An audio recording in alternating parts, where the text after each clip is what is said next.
வணக்கம். இன்றைய முக்கிய செய்திகள். தமிழ்நாடு கேரளா வழியாக இயக்கப்படும் 3 புதிய அம்ரித் பாரத் ரயில் சேவையை பிரதமர் நரேந்திர மோடி அவர்கள் இன்று தொடங்கி வைக்க உள்ளார். நாடாளுமன்ற பட்ஜெட் கூட்டத்தொடர் நடைபெறுவதற்கு முன்னதாக வருகின்ற 27ஆம் தேதி அனைத்துக் கட்சியின் ஆலோசனைக் கூட்டம் நடைபெற உள்ளதாக தகவல் வெளியாகியுள்ளது. பிரதமர் நரேந்திர மோடி அவர்கள் இன்று சென்னைக்கு வருகை தருவதை ஒட்டி செங்கல்பட்டு GST சாலையில் மேற்கண்ட இந்த இடங்களில் போக்குவரத்து மாற்றம் செய்து அம்மாவட்ட ஆட்சியர் உத்தரவிட்டுள்ளார். 12ஆம் வகுப்பு பொதுத் தேர்வு எழுத உள்ள மாணவர்களின் பதிவெண் உடன் கூடிய பெயர் பட்டியல் ஹால் டிக்கெட் வெளியிடப்பட்டுள்ளது. தூத்துக்குடி மாவட்டம் முள்ளக்காடு கிராமத்தில் கடல் நீரை நன்னீராக்கும் திட்டப்பணிக்கு முதலமைச்சர் மு.க.ஸ்டாலின் அவர்கள் அடிக்கல் நாட்டினார். வாக்காளர் பட்டியலில் பெயர் சேர்க்க இதுவரை 15,36,000 பேர் படிவம் 6ஐ விண்ணப்பித்துள்ளனர் என்று தெரிவிக்கப்பட்டுள்ளது. வெளிநாட்டில் பட்ட மேற்படிப்பு படிப்பதற்கு 10 சிறுபான்மையின மாணவர்களுக்கு 3,60,00,000 ரூபாய் உதவித்தொகை வழங்கப்பட்டது. சென்னையில் உள்ள 19 மண்டலங்களில் நாளை பொது விநியோக திட்ட மக்கள் குறைதீர் முகாம் நடைபெறும் என்று அறிவிக்கப்பட்டுள்ளது. 74 ஆசிரியர்கள் மற்றும் 56 ஆசிரியர் அல்லா பணிகளுக்கான இடமாறுதலுக்கான ஆணைகள் வழங்கப்பட்டது. தமிழக அரசின் தொழில் முனைவோர் மேம்பாடு மற்றும் புத்தாக்க நிறுவனம் சென்னையில் 4 நாட்கள் தொழில் முனைவோர் மேம்பாட்டு திட்டம் திணை வகைகள் கொண்ட பேக்கரி பொருட்கள் தயாரித்தல் பயிற்சி வருகின்ற 27ஆம் தேதி தொடங்கி 30ஆம் தேதி வரை நடைபெற உள்ளதாக தெரிவிக்கப்பட்டுள்ளது.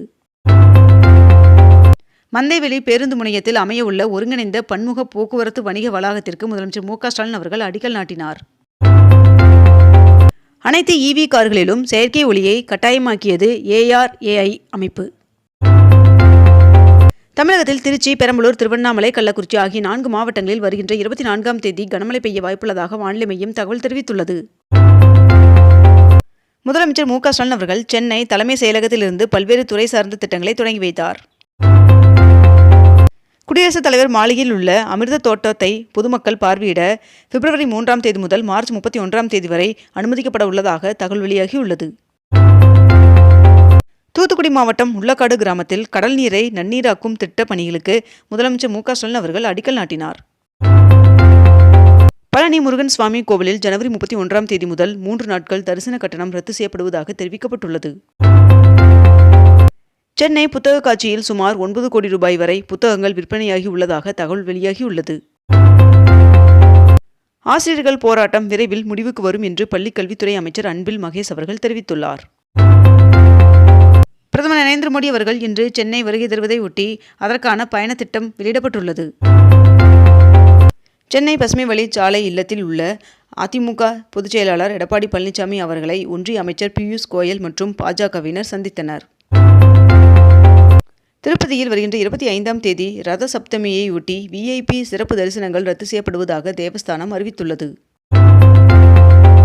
கிரீன்லாந்தை கைப்பற்ற அந்நாட்டின் மீது படையெடுக்க மாட்டோம் என்று அமெரிக்க அதிபர் டொனால்ட் ட்ரம்ப் அவர்கள் அறிவித்துள்ளார்.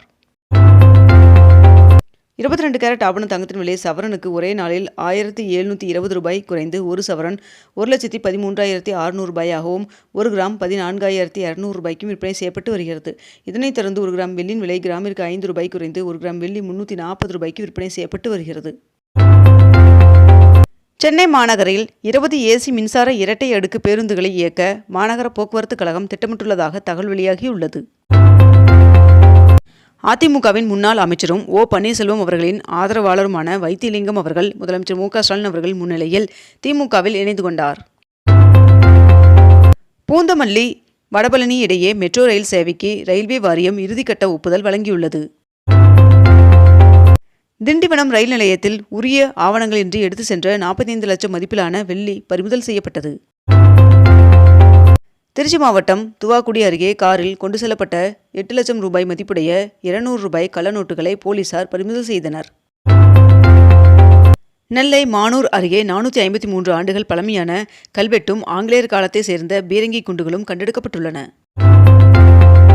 பிரதமர் நரேந்திர மோடி அவர்கள் இன்று செங்கல்பட்டிற்கு வருகை தருவதை ஒட்டி செங்கல்பட்டில் ட்ரோன்கள் பறக்க தடை விதிக்கப்பட்டுள்ளது. இந்தியா வங்கதேசம் இடையேயான கங்கை நதிநீர் பகிர்வு ஒப்பந்தத்தை புதுப்பிக்க ஆரம்பகட்ட பணிகள் தொடங்கப்பட்டுள்ளதாக தகவல் வெளியாகியுள்ளது. வடசென்னையில் 147 கோடி ரூபாயில் அமைக்கப்பட்ட முதல்வர் நகர்ப்புற குடியிருப்புகளை முதலமைச்சர் மு.க.ஸ்டாலின் அவர்கள் திறந்து வைத்தார். இன்று கடலோர தமிழகத்தில் ஒரு சில இடங்களிலும் புதுவை மற்றும் காரைக்கால் பகுதிகளிலும் லேசானது முதல் மிதமான மழை பெய்யக்கூடும் என்று வானிலை மையம் தகவல் தெரிவித்துள்ளது. இந்தியாவில் தயாரிக்கப்படும் முதல் C-295 ரக இராணுவ போக்குவரத்து விமானம் வருகின்ற செப்டம்பர் மாதத்திற்குள் பயன்பாட்டிற்கு வரும் என்று அறிவிக்கப்பட்டுள்ளது. வேளாங்கண்ணியை சுற்றி பார்க்க ஹெலிகாப்டர் சேவை இம்மாத இறுதியில் தொடங்கப்பட உள்ளதாக தெரிவிக்கப்பட்டுள்ளது. இதில் ஒருவருக்கு 6000 ரூபாய் கட்டணமாக வசூலிக்கப்படும் என்றும் தெரிவிக்கப்பட்டுள்ளது. பாஜக தேசிய தலைவராக தேர்ந்தெடுக்கப்பட்ட நிதின் நபீன் அவர்களுக்கு பிரதமர் நரேந்திர மோடி அவர்கள் வாழ்த்து தெரிவித்துள்ளார். JEE முதல் கட்ட முதன்மை தேர்வு இன்று தொடங்கி வருகின்ற 24ஆம் தேதி வரை நடைபெற உள்ளது. உலகம் உங்கள் கையில் எனும் மாபெரும் திட்டத்தின் கீழ் சென்னையில் உள்ள மருத்துவக் கல்லூரி மாணவர்கள் 1520 பேருக்கு அமைச்சர் மடிக்கணினியை வழங்கினார். ஏசி பெட்டிகள் இல்லாத அம்ரித் பாரத் ரயில் சேவையானது கன்னியாகுமரி மாவட்டத்திலிருந்து இயக்கப்பட உள்ளதாக தகவல் வெளியாகியுள்ளது. திருப்பூர் ரயில்வே கூட்ஸ் ஜெட்டில் விரிவுபடுத்தப்பட்ட பிளாட்ஃபார்ம் பயன்பாட்டிற்கு வந்தது. காரைக்குடி அருகே அந்தோணியார் ஆலய பொங்கல் விழாவில் ஒரு கரும்பு 81,000 ரூபாய்க்கும் மற்றொரு கரும்பு 15,000 ரூபாய்க்கும் ஏலம் போனது. 96% கல்வி அறிவு பெற்ற மாநிலமான தமிழ்நாடு விரைவில் 100% எட்டும் என்று அமைச்சர் அன்பில் மகேஷ் அவர்கள் நம்பிக்கை தெரிவித்துள்ளார். திருச்சியில் 10 லட்சம் பேர் பங்கேற்கும் பிரம்மாண்ட மாநாடானது மார்ச் 8ஆம் தேதி நடைபெறும் என்று திமுக மாவட்ட செயலாளர்கள் ஆலோசனைக் கூட்டத்தில் தீர்மானம் நிறைவேற்றப்பட்டது. திருச்செந்தூர் சுவாமி கோவிலில் ரீல்ஸ் எடுக்க அதிரடி தடை விதிக்கப்பட்டுள்ளது.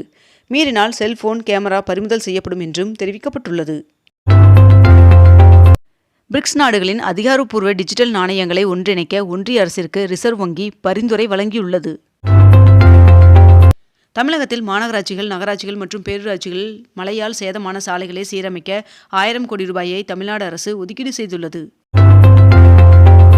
கொடைக்கானலில் 100 ஏக்கரில் ஒரு சுற்றுலா கிராமம் அமைக்கப்பட உள்ளது என்று அமைச்சர் TRB ராஜா அவர்கள் தெரிவித்துள்ளார். வருகின்ற பிப்ரவரி 2 மற்றும் 3 ஆகிய தேதிகளில் மாமல்லபுரத்தில் சுற்றுலா முதலீட்டாளர்கள் மாநாடு நடைபெற உள்ளதாக தெரிவிக்கப்பட்டுள்ளது. இந்தியா மற்றும் ஐக்கிய அரபு அமீரகம் இடையே பாதுகாப்பு உறவை பலப்படுத்தும் வகையில் புதிய உத்திசார் பாதுகாப்பு ஒப்பந்தம் கையெழுத்தானது. தமிழ்நாடு சட்டப்பேரவை கூட்டத்தொடர் வருகின்ற 24ஆம் தேதி வரை நடைபெற உள்ளதாக அலுவல் ஆய்வுக்குழு கூட்டத்தில் முடிவு செய்துள்ளனர்.